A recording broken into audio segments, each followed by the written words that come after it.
कहानी की शुरुआत होती है एक ग्रुप एक्सप्लोरर की टीम से जो साउथ अटलांटिक ओशन के बीच में होते हैं। उस शिप पर डेविड नाम का एक वेदर ऑफिसर था जो मौसम का हाल बताता है। वो लोग एक ऐसे आइलैंड की तरफ जा रहे थे जो समंदर के बीचों बीच मौजूद था। सरकार ने डेविड को वहां इसलिए भेजा था ताकि वो उस आइलैंड के बदलते मौसम का ऑब्जर्वेशन कर सके। डेविड को लगभग 1 साल तक वहां रुकना था मौसम का डेटा कलेक्ट करने के लिए। पूरा साल मौसम का डेटा कलेक्ट करने के बाद फिर उसे वापस लौट आना था। डेविड को साल भर का खाना और जरूरत का सारा सामान दे दिया गया था। कई दिन के सफर के बाद आखिरकार वो आइलैंड तक पहुंच गए। वो लोग बोट की मदद से उस आइलैंड पर उतरे। ये आइलैंड पूरी तरह से वीरान था, जहां एक परिंदा भी दिखाई नहीं दे रहा था। उस आइलैंड पर एक लाइट हाउस और एक छोटा सा घर था जहां डेविड को रहना था, क्योंकि इससे पहले भी एक रॉबर्ट नाम का वेदर ऑफिसर यहाँ रहता था, लेकिन अब उसकी ड्यूटी का वक्त खत्म हो चुका था। उसने 1 साल तक अकेले उस आइलैंड पर रहकर मौसम का डेटा कलेक्ट किया। अब उसकी जगह डेविड यहाँ पूरा साल मौसम का डेटा कलेक्ट करने के लिए रहेगा और वो पुराना ऑफिसर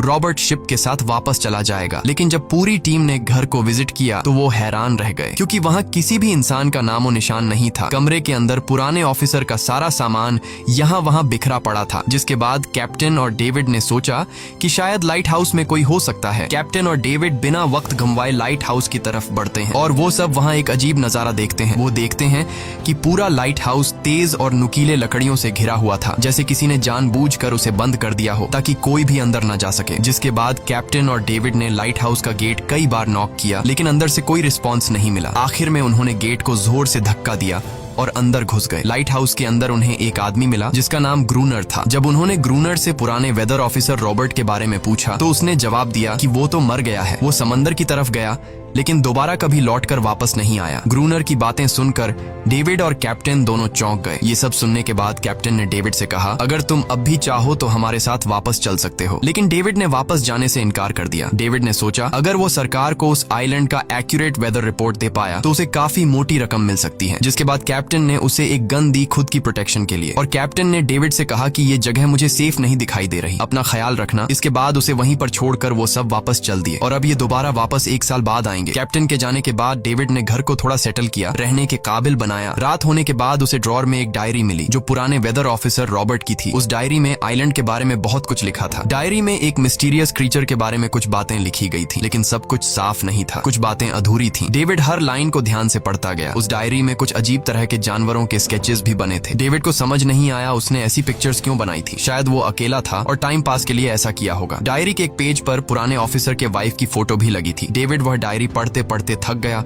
और धीरे धीरे उसकी आंख लग गई। अगली सुबह डेविड ने मौसम का डेटा कलेक्ट करना शुरू कर दिया, लेकिन समंदर के पास पहुंचते ही उसके कदम रुक गए। उसने देखा कि चट्टानों के बीच कुछ पत्थर अजीब तरीके से सजाए गए हैं और उनके बीच शेल्स रखे थे अजीब से पैटर्न में। डेविड ने सोचा शायद ये सब ग्रूनर ने किया है। वो ये सोचकर दोबारा अपने काम में लग गया। काम के दौरान जब उसने दूरबीन से लाइट हाउस की तरफ देखा तो उसे ग्रूनर के साथ एक और इंसान भी दिखाई दिया, लेकिन पलक झपकते ही वो गायब हो गया। डेविड ने दोबारा उसे देखने की कोशिश की, लेकिन फिर उसे लगा कि ये उसका वहम है। रात को डेविड अपने काम में बिजी था, तभी दरवाजे पर नॉक हुआ। उसे लगा कि शायद ये ग्रूनर है। डेविड ने उसका नाम पुकारा, लेकिन कोई जवाब नहीं मिला। हाथ में लैंप लेकर जैसे ही डेविड दरवाजे की तरफ बढ़ा तो उसके कानों में कुछ अजीब सी आवाजें गूंजने लगीं जो किसी इंसान की बिल्कुल भी नहीं थी। और फिर उसने देखा गेट के नीचे से किसी अजीबोगरीब क्रीचर का हाथ अंदर आने की कोशिश कर रहा है। वो इंसान का हाथ बिल्कुल भी नहीं था। ये देखकर डेविड के पांव तले जमीन ही खिसक गई। वो तुरंत बेसमेंट की तरफ भागा और वहां जाकर छुप गया। कुछ ही देर में वो मिस्टीरियस क्रीचर घर के अंदर घुस चुकी थी। वह छुप छुप कर डेविड को ढूंढ रही थी और डेविड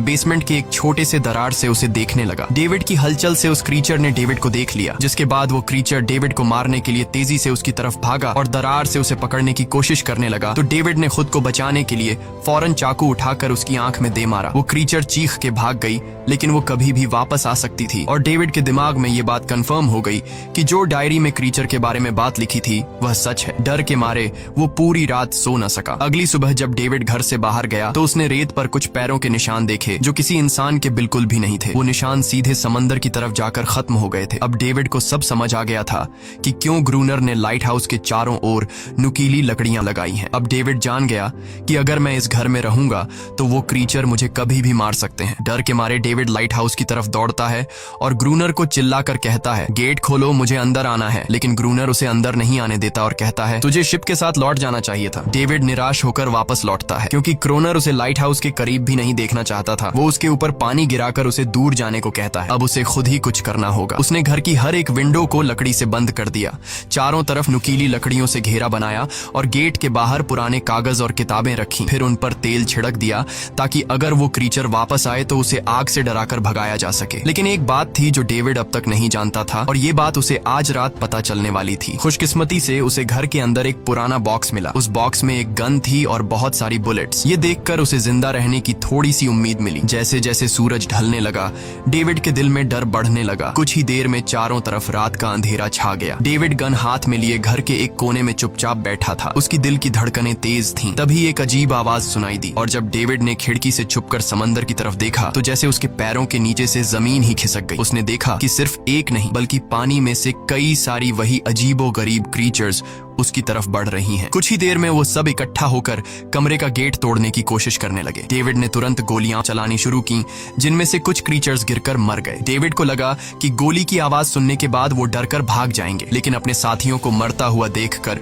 वो और भी ज्यादा गुस्सा हो गए। तब डेविड प्लान बी अपनाते हुए गेट के बाहर रखे कागजों और पुरानी किताबों को आग लगा देता है। आग देखकर वो क्रीचर्स डर के मारे वापस समंदर में लौट गए, लेकिन अब वही आग डेविड के घर तक पहुंच चुकी थी। घर के दरवाजे ने आग पकड़ ली और धीरे धीरे फैलने लगी क्योंकि पूरा घर लकड़ी का बना हुआ था। डेविड ने तुरंत एक चादर में खुद को लपेटकर अपनी जान बचाई और बाहर निकलकर लाइट हाउस के पास एक बड़े पत्थर के पीछे छुप गया। क्रीचर्स को शूट करते वक्त डेविड के हाथ में काफी गहरी चोट भी आई। तभी अचानक तेज बारिश शुरू हो गई। आग धीरे धीरे बुझने लगी, लेकिन पूरी रात की बारिश के बाद भी सुबह तक डेविड अपना घर नहीं बचा पाया। पूरा घर जलकर लगभग राख हो चुका था। अब अगर डेविड को जिंदा रहना है तो उसे लाइट हाउस में पनाह लेनी होगी। उसने अपनी राइफल उठाई और लाइट हाउस के पास के पत्थरों के बीच छुप गया और इंतजार करने लगा कि कब ग्रूनर पानी भरने आएगा। जब ग्रूनर पानी भरने के लिए लाइट हाउस से बाहर निकला तो डेविड उसके पीछे पीछे चल दिया, लेकिन तभी अचानक एक अजीब सा क्रीचर जो ग्रूनर के पास ही था उसने डेविड पर हमला कर दिया। लेकिन किसी तरह करके डेविड ने उसे काबू कर लिया। वह क्रीचर ग्रूनर का रक्षक था। जब वह उसे शूट करने वाला था तो ग्रूनर ने तुरंत डेविड को रोका और कहा, रुक जाओ, ये मेरा पालतू है। डेविड ने गोली नहीं चलाई और मौके का फायदा उठाते हुए उसने ग्रूनर के साथ एक शर्त रखी, अगर इस क्रीचर को जिंदा रखना है तो मुझे लाइट हाउस में रहने दिया जाए, नहीं तो मैं इसे मार दूंगा। जिसके बाद ग्रूनर ने हाँ कर दी क्योंकि डेविड के पास ढेर सारा खाना और गन पाउडर था। शाम होने से पहले दोनों बचा हुआ खाना लेकर लाइट हाउस लौट आए और वो दोनों आराम से सो गए। अगली सुबह वो क्रीचर चुपचाप डेविड का हाथ चाट रहा था। जब डेविड नींद से जागा तो उसने देखा कि इस क्रीचर के चाटने की वजह से उसका हाथ पूरी तरह से ठीक हो चुका है। ये सब देखकर डेविड हैरान हुआ। डेविड अब क्रोनर से इस क्रीचर के बारे में और जानना चाहता था और फिर ये सब दुनिया के सामने लाना चाहता था क्योंकि ये किसी जादू से कम नहीं था। डेविड ने सोचा, अगर इस क्रीचर का राज दुनिया के सामने हम लाते हैं तो डेविड और क्रोनर दोनों बहुत सारा पैसा और नाम कमा लेंगे। लेकिन क्रोनर को ये सब नहीं चाहिए था। वो इस आइलैंड से कहीं नहीं जाना चाहता था। क्रोनर का अब इस दुनिया में कोई नहीं बचा था। उसके लिए ये आइलैंड परफेक्ट था जहां वो अपने आप को एक किंग समझता था और अपनी मर्जी का मालिक। इसी वजह से उसने आइलैंड के कई हिस्सों में लिख दिया था, क्रोनर यहाँ का बादशाह है। लेकिन डेविड को ये समझ नहीं आ रहा था कि ये अजीब सी क्रीचर क्रोनर की फालतू कैसे बनी। तो क्रोनर ने बताया कि एक बार क्रोनर ने उसकी जान बचाई थी। वो गलती से उसके फिशिंग नेट में फंस गई थी। तब ये क्रीचर छोटी थी और उस दिन के बाद से वो क्रोनर के साथ ही रह गई। उसकी हर बात माननी शुरू कर दी। लेकिन क्रोनर एक सख्त इंसान था। वो इस क्रीचर के साथ बहुत बुरा बर्ताव करता था। क्रोनर हर दिन इस क्रीचर के साथ फिजिकल रिलेशन रखता था। क्रोनर ने बताया कि एक बार इस क्रीचर ने मुझ पर हमला भी किया था और उसके बदले में क्रोनर ने उसे ऐसी सजा दी कि उस सजा के बाद वो क्रीचर अपने आप को क्रोनर की गुलाम समझने लगी। और आप सब भी समझ गए होंगे कि हर रात वो क्रीचर समुद्र से बाहर क्यों आते हैं। वो सभी इसलिए आते हैं ताकि अपने साथी को क्रोनर से छुड़वाकर वापस ले जाए। लेकिन क्रोनर ऐसा नहीं होने देता। वो क्रीचर्स दिन के उजाले में अटैक नहीं कर सकते क्योंकि सूरज की रोशनी उनकी स्किन जला देती है। डेविड अब यहाँ और नहीं रहना चाहता था। वो किसी तरह से आइलैंड से अपनी जान छुड़ाना चाहता था। खैर, शाम होने लगी और क्रोनर ने उससे कहा, गन लेकर रेडी हो जाओ क्योंकि वो क्रीचर्स कभी भी हमला कर सकते हैं। वो लाइट हाउस की लाइट ऑन करने के लिए तैयार हो गए और कुछ ही देर में समुद्र से बड़ी संख्या में क्रीचर्स निकलकर बाहर आ गए। वो लाइट हाउस की तरफ बढ़ते जा रहे थे। क्रोनर उन पर लगातार फायर करता जा रहा था, लेकिन डेविड पूरी तरह से डर गया था। वो लाइट हाउस के अंदर की तरफ आने लगा। क्रोनर के बार बार कहने के बावजूद वो बस एक कोने में चुपचाप बैठा रहा और कुछ ही देर में डेविड बेहोश हो गया। क्रोनर पूरी रात अकेला इन क्रीचर्स से लड़ता रहा। अगली सुबह क्रोनर ने गुस्से में डेविड के मुंह पर पानी डालकर उसे उठाया और कहा, अगर तुम्हें जिंदा रहना है तो इनकी जान लेनी होगी, नहीं तो तुम्हें लाइट हाउस से निकाल निकाल दिया जाएगा और तुम्हें मेरी हर बात माननी होगी। रोजाना पानी भर कर लाना, लाइट हाउस के छोटे बड़े काम करना और रात को मेरे साथ गार्ड ड्यूटी भी करनी होगी। अब डेविड के पास दूसरा कोई ऑप्शन नहीं था। इसी वजह से ये सब करना उसकी मजबूरी बन गया। डेविड अब क्रोनर की हर बात मानने लगा, लेकिन एक चीज थी जो उसे बिल्कुल भी पसंद नहीं आई। वो ये थी कि हर रोज उस फीमेल क्रीचर को अलग अलग तरीकों से फिजिकली टॉर्चर करना। रात होती है, दोनों फिर से गार्ड ड्यूटी के लिए तैयार हो जाते हैं और एक बार फिर वो क्रीचर समुद्र से निकलकर बाहर आते हैं। लेकिन आज डेविड को डर नहीं लग रहा था। उसने क्रीचर पर फायरिंग शुरू की, मगर आज क्रोनर कुछ भी नहीं कर रहा था। वो डेविड को बाहर छोड़कर लाइट हाउस का गेट बंद कर देता है और खुद चुपचाप अंदर बैठ जाता है ताकि डेविड खुद सीख सके कि इन क्रीचर से कैसे लड़ा जाता है। इसी तरह डेविड को लड़ते लड़ते वो रात कट जाती है और सुबह हो जाती है। सुबह क्रोनर ने देखा कि डेविड लाइट हाउस के गेट के बाहर खून में लथपथ बैठा था। अब उसने सीख लिया था कि इन क्रीचर्स से कैसे लड़ना है। इसी तरह समय गुजरता गया, रातों को इन क्रीचर्स से लड़ते हुए और दिन भर क्रोनर के लाइट हाउस के काम संभालते हुए। ये आइलैंड अब उसके लिए एक बंद घर जैसा हो गया था। वो हर वक्त सोचता रहता था कि कब ये जगह छोड़कर आजादी की सांस लेगा। समय के साथ साथ डेविड का उस फीमेल क्रीचर के साथ एक अजीब सी दोस्ती बन गई थी। डेविड को उसके लिए अब बुरा लगने लगा था। अब उसे समझ आया कि अपने लोगों को छोड़कर अकेला रहना कितना मुश्किल होता है। शायद वो क्रीचर भी कुछ ऐसा ही महसूस करती थी। डेविड ने उस क्रीचर को एक नाम भी दिया, अनारियस। इसी तरह से दिन गुजरते गए और फिर एक दिन उन्होंने देखा कि इन क्रीचर्स के अटैक्स धीरे धीरे कम हो रहे हैं। डेविड सोचता है शायद सर्दियों में वो कहीं और चले जाते हैं या फिर शायद उन्हें समझ आ गया था कि इन दोनों से लड़कर कुछ हासिल नहीं होगा। लेकिन क्रोनर ने उससे कहा कि ऐसा बिल्कुल नहीं है, वो फिर से अटैक करेंगे। अब वो अपनी संख्या बढ़ा रहे हैं। कुछ और दिन ऐसे ही गुजर गए। एक रात डिनर के बाद क्रोनर और डेविड ने टाइम पास के लिए चेस खेलना शुरू किया, लेकिन यहीं पर क्रोनर से एक बड़ी गलती हो गई। वो दोनों खेल में इतने उलझ गए कि लाइट हाउस की लाइट्स ऑन करना ही भूल गए। अंधेरे का फायदा उठाकर क्रीचर्स ने उन पर अटैक कर दिया। डेविड ने देखा कि क्रीचर्स की संख्या इतनी ज्यादा थी कि दो लोग मिलकर भी ज्यादा देर तक नहीं लड़ सकते थे और इस बार उनके पास कोई प्लानिंग भी नहीं थी। गन्स की बुलेट्स भी ऑलमोस्ट खत्म हो चुकी थी। किसी तरह बचते बचाते वो लाइट हाउस के टॉप तक पहुंच गए, लेकिन इस बीच क्रोनर के पैर में गहरी चोट आ गई। वो क्रीचर्स आज उन पर भारी पड़ गए थे। दोनों को लगा कि आज उनकी मौत पक्की है, लेकिन खुशकिस्मती से सुबह हो गई। जैसे ही सूरज धीरे धीरे उभरता है, वो क्रीचर्स लाइट हाउस छोड़कर समुद्र में वापस चले जाते हैं। कड़कती धूप निकलने के बाद एनेरियस क्रोनर के जख्म को ठीक करने की कोशिश करती है, लेकिन अब तक डेविड को समझ आ चुका था कि वो इन क्रीचर्स के साथ ये लड़ाई जीत नहीं सकते। बुलेट्स भी अब खत्म होने के करीब हैं। उनके पास खाना भी इतना नहीं है कि वो ज्यादा देर तक चल सके। लकीली अगले दिन जब डेविड लाइट हाउस के बाहर इधर उधर घूम रहा था तो उसने समुद्र में एक जहाज देखा। वो जल्दी से अंदर से फ्लेयर गन लाया और जहाज को सिग्नल देने गया, लेकिन क्रोनर ने उसे रोक दिया क्योंकि वो नहीं चाहता था कि डेविड यहाँ से जाए। उसी वक्त अनारियस ने क्रोनर पर हमला कर दिया। वो डेविड को क्रोनर से बचाना चाहती थी। क्रोनर किसी को भी ये आइलैंड छोड़ने नहीं देना चाहता था। ये आइलैंड उसकी अपनी दुनिया थी जहाँ वो एक किंग की तरह रहता था। वो डेविड को भी जाने नहीं देना चाहता था। इतने समय से अकेला रहने के बाद अब उसके पास कोई था जिससे वो बात कर सकता था, और अगर डेविड उस शिप में वापस चला गया तो वो वहाँ जाकर सबको एनेरियस और उनके बारे में बता देगा। इसलिए अब डेविड यहाँ से नहीं जा सकता। धीरे धीरे वो शिप डेविड की आंखों के सामने समुद्र में गायब हो गई। अब उसके पास कुछ भी करने को नहीं था। कुछ और दिन ऐसे ही बीत गए। क्रोनर अब भी डेविड और अनारियस दोनों के साथ बुरा बर्ताव कर रहा था, लेकिन अनारियस को वो खास तौर पर मारता था, जो डेविड को बिल्कुल पसंद नहीं था। एक दिन डेविड ने अनारियस को एक छोटी टॉय बोट गिफ्ट में दी जो उसने किसी मछली की हड्डी से बनाई थी। लेकिन जब अनारियस ने उस बोट को देखा तो वो डेविड को आइलैंड के एक ऐसे कोने में ले गई जहाँ सचमुच एक असली बोट रखी थी। जब डेविड ने इस बोट के बारे में क्रोनर से पूछा तो उसने कहा हाँ, उसे पहले से पता था कि आइलैंड के इस हिस्से में एक बोट है। क्रोनर कहता है कि कुछ लोग इस आइलैंड तक बोट के जरिए अपनी जान बचाने आए थे, लेकिन सुबह होने से पहले उनमें से कोई भी जिंदा नहीं बचा। सबको इन क्रीचर्स ने मार दिया। वो सब शिप में गोला बारूद ले जा रहे थे, लेकिन समुद्र में आए तूफान की वजह से उनका शिप इसी आइलैंड के पास डूब गया। ये सब सुनते ही डेविड के दिमाग में एक आइडिया आया। उनके पास एक डाइविंग सूट जैसा कुछ था। डेविड ने कहा कि अगर हम दोनों में से कोई उस सूट को पहनकर समुद्र के उस हिस्से में जाए जहां वो शिप डूबी थी, तो हो सकता है उन्हें कुछ बुलेट्स या डायनामाइट मिल जाए जिससे इन क्रीचर्स से लड़ना आसान हो जाए। लेकिन क्रोनर ने इस बात को मानने से इनकार कर दिया, पर डेविड अपनी जान को खतरे में डालकर ये काम करने को तैयार था। कुछ और दिन ऐसे ही गुजर गए। डेविड और अनारियस के बीच एक गहरा कनेक्शन बन गया। डेविड डेविड उसे पसंद करने लगा था। इन दोनों को रोमांस करते हुए ये सब क्रोनर ने चुपके से देख लिया। क्रोनर को लगा कि अनारियस उसे छिन जाएगी, इसलिए डेविड को रास्ते से हटाना पड़ेगा। अगले दिन क्रोनर खुद डेविड की बात मानने को तैयार हो जाता है। वो डेविड से कहता है, ठीक है, तुम सूट पहनकर नीचे पानी में जाओगे और वहाँ ढेर सारा RDX कलेक्ट करोगे, फिर मैं तुम्हें बोट से ऊपर की तरफ खींच लूंगा। लेकिन क्रोनर का असली इरादा कुछ और ही था। वो चाहता था कि डेविड उसकी मदद से समुद्र के नीचे रखे डायनामाइट के बॉक्सेस वापस सरफेस तक ले आए और उसके बाद उसे वही समंदर में अकेला छोड़ दे ताकि वो क्रिएचर्स उसे मार दें। इस तरह डायनामाइट भी उसके पास आ जाएगा और अनारियस फिर से उसकी गुलाम बन जाएगी। वो दोनों बोट में बैठकर उस जगह पहुंच गए जहां शिप पानी में डूबा था। डेविड ने डाइविंग सूट पहना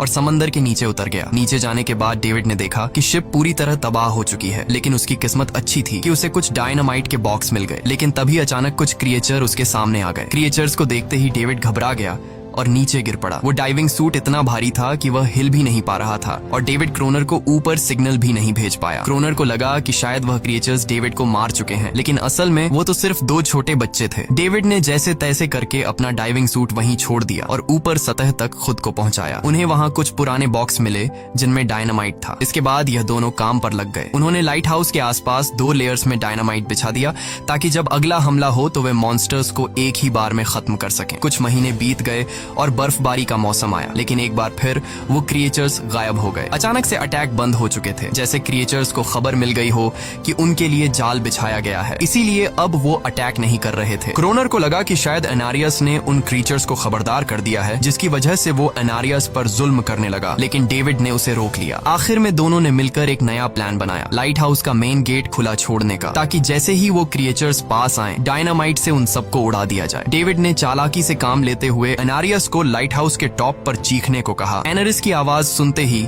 सभी क्रिएचर्स गुस्से से भड़क उठे। क्रिएचर्स ने जब देखा कि लाइट हाउस का मेन गेट खुला हुआ है तो उन्हें लगा कि यह अच्छा मौका है अनारियस को छुड़ाने का, लेकिन असल में यह उनके लिए एक चाल थी। कुछ ही देर में वह क्रिएचर समंदर से बाहर निकलने लगे। वे सीधे मेन गेट की तरफ बढ़े और अंदर घुसते ही डेविड पर हमला कर दिया। डेविड भी हिम्मत दिखाता है और क्रिएचर से जान छुड़ा लेता है। जैसे ही वे सभी क्रिएचर लाइट हाउस के पास पहुंच जाते हैं तो क्रोनर डायनामाइट का लीवर दबा देता है, लेकिन ब्लास्ट नहीं होता। असल में डेविड ने उसका कनेक्शन खोल दिया था और क्रोनर उसे दोबारा लगाना भूल गया था। डेविड तुरंत ऊपर भागता है और डायनामाइट का वायर जोड़ना शुरू करता है। तब तक वो क्रिएचर्स लाइट हाउस पर चढ़ने की कोशिश कर रहे होते हैं, जिन्हें सिर्फ अकेला क्रोनर रोकता है। जैसे ही कनेक्शन पूरा होता है डेविड पहला लेयर उड़ा देता है, जिससे कई क्रिएचर्स ब्लास्ट में खत्म हो जाते हैं, लेकिन अभी भी काफी मॉन्स्टर्स लाइट हाउस पर हमला करने के लिए तैयार होते हैं। इस वजह से क्रोनर दूसरा लेयर भी ब्लास्ट कर देता है। दोनों उस जोरदार धमाके में बेहोश हो जाते हैं। अगली सुबह जब दोनों होश में आए तो उन्होंने देखा कि एनरियस वहां नहीं थी। ब्लास्ट में चारों तरफ मरे हुए क्रिएचर्स पड़े थे। क्रोनर उन सबको मार रहा था जो जख्मी हालत में जिंदा बचे थे। तभी डेविड की नजर उनमें से एक के गले में लटके एक नेकलेस पर पड़ी। उस क्रिएचर को तड़पता हुआ देखकर डेविड को उस पर तरस आ जाता है और उसे अपनी गलती का एहसास हो जाता है। जिन क्रिएचर्स को वह अब तक खूंखार समझते आए थे वो भी इंसानों की तरह थे, सिर्फ बोल नहीं सकते थे। लेकिन क्रोनर के लिए यह सब बेकार बातें थी। उस दिन के बाद वह क्रिएचर्स फिर कभी अटैक नहीं कर पाए, लेकिन हर दिन समंदर के किनारे से रोने की आवाजें आती थीं। डेविड को अब तक नहीं पता था कि उन्होंने कितना बड़ा नुकसान कर दिया था, कितनी फैमिली टूट गई, कितने बच्चों ने अपने लोग खो दिए, सिर्फ एक गलतफहमी की वजह से। अगले दिन डेविड ने समंदर में उन क्रिएचर्स के कुछ छोटे छोटे बच्चों को देखा, वो सब जिन्होंने अपने परिवार खो दिए थे। डेविड ने पत्थरों का एक गोल सर्कल बनाया और उसके बीच में वह छोटी टॉय बोट रख दी ताकि एनरिस उसे देखकर वापस लौट आए। डेविड ने कई घंटे इंतजार किया, लेकिन एनरिस कभी वापस नहीं आई। सुबह नींद से जागने के बाद डेविड ने देखा